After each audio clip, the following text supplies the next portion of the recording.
জীবন শুরু হবে 25-এর পরে।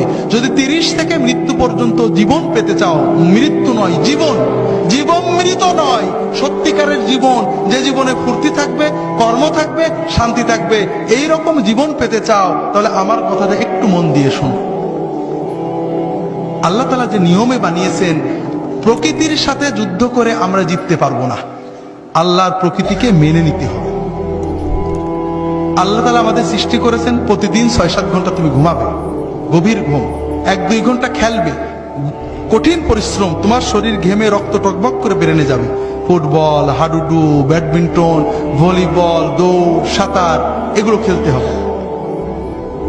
এরপর 1-2 ঘন্টা আল্লাহর ইবাদত করতে হবে, আল্লাহর সালাত, সিয়াম, জিকির, যতটুকু পারা যায়, তাতে তোমার আত্মা সুস্থ হবে, তোমার মন পরিশুদ্ধ হবে, তোমার আত্মা, মন, দেহ সবকিছু প্রোডাক্টিভ হয়ে যাবে। এরপরে তুমি 4-5 ঘন্টা তোমার 25-এর পরের জন্য